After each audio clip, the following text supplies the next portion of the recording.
Información en directo, son imágenes que nos llegan desde Nueva York. Hace escasos momentos se ha estrellado un avión contra una de las torres del World Trade Center en Manhattan. No hay demasiada información al respecto, solo las imágenes que ustedes están recibiendo. Estas son las imágenes de un nuevo video del momento en que los dos sujetos encapuchados que atacaron el semanario satírico Charlie Hebdo en Francia se ha estrellado con la contra una de las torres obtenido por algunos terroristas cerca de la torre.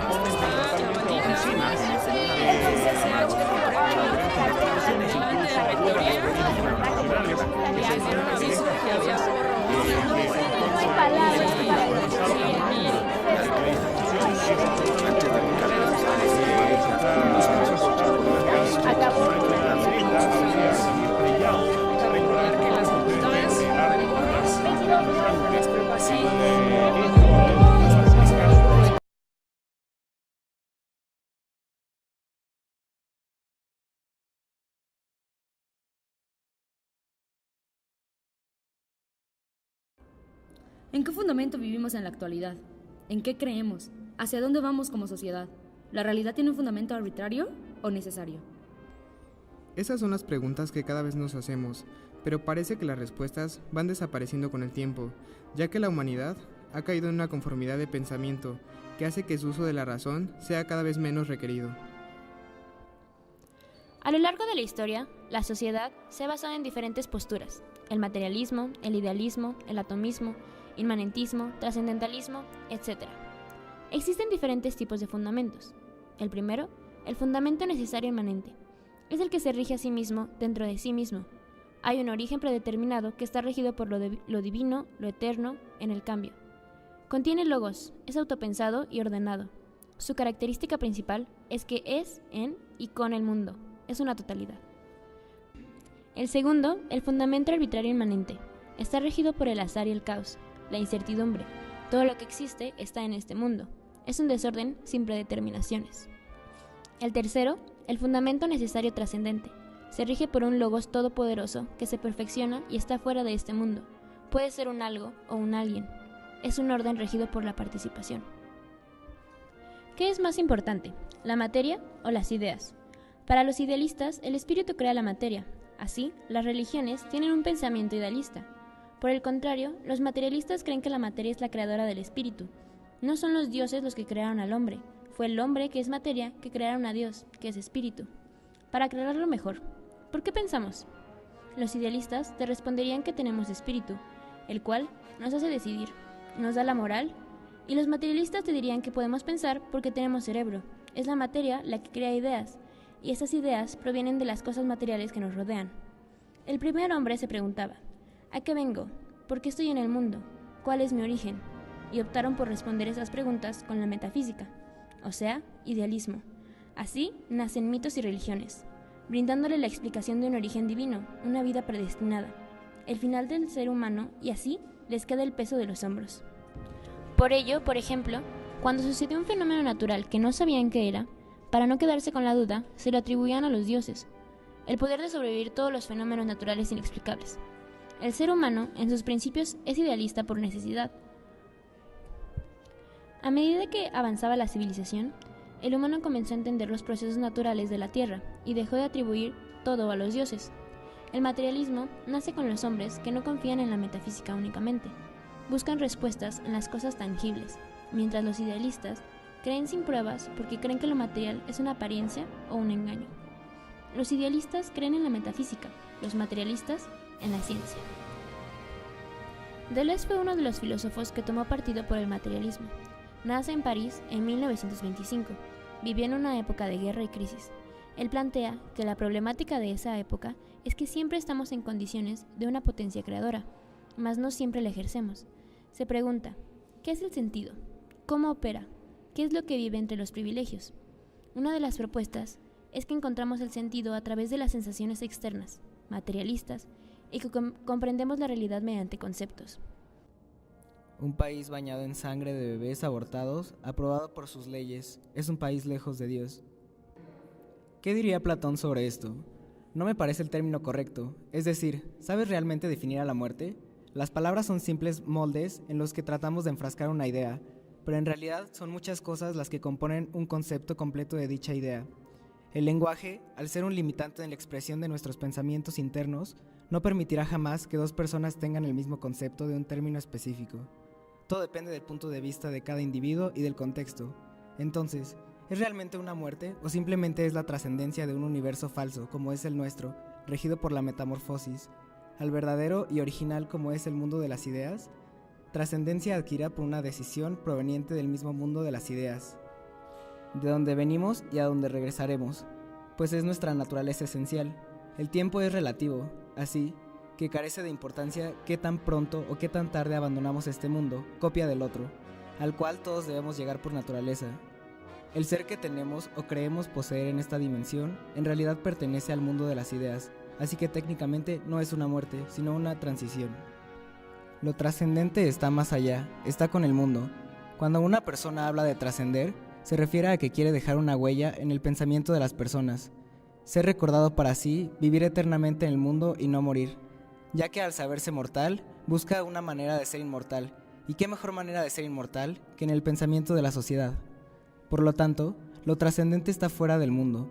Sócrates fue uno de los primeros filósofos en preguntarles a las personas de la polis sobre lo que ellos pensaban que era el amor, la belleza, la justicia, y la gente se burlaba y le daba respuestas vagas, demostrando así la teoría de Sócrates. Solo sé que no sé nada. Se dio cuenta que las personas, al considerar que las definiciones ya las tenían claras, respondían vagamente y no se daban cuenta que ni ellos sabían de lo que hablaban. Platón, años después, fue discípulo de Sócrates e influenciado por este, formuló ideas sobre el logos, lo cual era lo divino. De este modo se puede entender que este mundo solo es una especie de reflejo, y partiendo de esto también decía que todo viene de algo y está hecho para algo.